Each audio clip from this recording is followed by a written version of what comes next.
The Handmaid's Tale by Margaret Atwood uses real-life events and situations and turns them into literary exaggerations. But everything in this novel has once happened in history. Here are a few examples.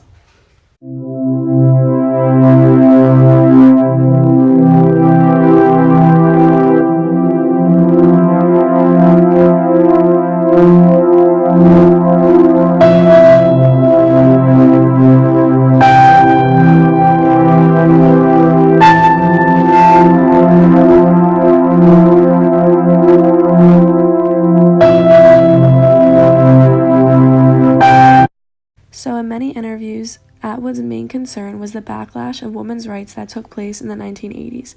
This is what her novel is centered around, the oppression against women and their rights.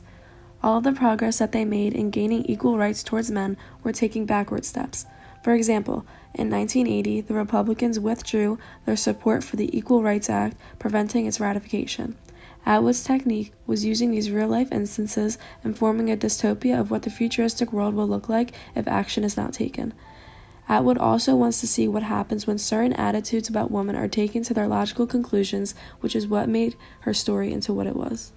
Atwood connects this backlash of rights to her novel by using the handmaids as the center figure who is oppressed. They are stripped of their name, life, and dignity, and their job is to provide a baby for a family. The quote in front of you reads, "The store has a huge wooden sign outside it, in the shape of a golden lily. You can see the place, under the lily, where the lettering was painted out, when they decided that even the names of shops were too much temptation for us." This is the narrator's feelings and thoughts as she realizes what has been taken from her. The roots of the book go back to the study of the American Puritans. The early Puritans came to America not for religious freedom, but to set up a society that would be a theocracy. They were being persecuted in England for being Puritans, but then they went to the United States and promptly began persecuting anyone who was not Puritan. Many of the practices of Atwood's Gilead, especially its attitudes to women as the inferior sex, are reminiscent of the Puritans. In an interview, she wonders about what kind of totalitarian dictatorship could occur in the United States. She says it would not be communism, and she said, "Oh, we're a liberal democracy, but in order to preserve that, we have to put in all of these laws and arrest all of these people." She says she didn't think it would be that, but she might have been wrong about that one. We'll wait and see. Atwood says the story was then influenced by the rise of the religious right in the United States during the early 1980s. The colonies in Gilead are a place where people are sent to work.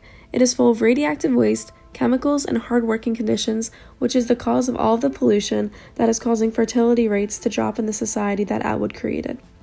This relates to the 3 Mile Island plant incident that was a radiation leak in Pennsylvania in 1979.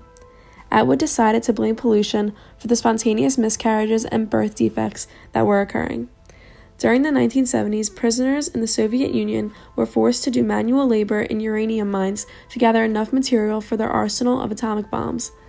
Obviously, prisoners were exposed to extremely high levels of radiation, which are the people who work in these colonies in Gilead. In America, AIDS was first recognized and HIV identified in the early 1980s, shortly before Atwood wrote The Handmaid's Tale. This could have been an instance in the mind of Atwood, as her novel circulates around sexual intercourse and being a handmaid. So another big instance was the banning of birth control in Romania, and Atwood mentions this in the video I will show you. Under the president who wanted to increase population, birth control and abortion were banned after 1966. It was called Decree 770.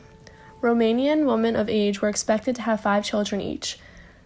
As a consequence, thousands of unwanted children were born and many thousands were abandoned. Atwood uses this to make her readers consider Gilead's laws on childbirth and its anti-abortion stance. In a different interview that I will show you, Atwood explains how she began writing the novel in Germany while the Cold War was going on around her. She explained how everyone was cautious about what they were saying and they were hesitant to talk to blow their cover. Everyone was just reluctant to talk to each other there. In the novel, everyone is kept silent and hesitant on what to say or not to say, and they are hesitant to see if there is a Gilead spy on them or not. Particularly, Fred was hesitant to mention their Mayday resistance to her shopping partner in case they would blow her cover.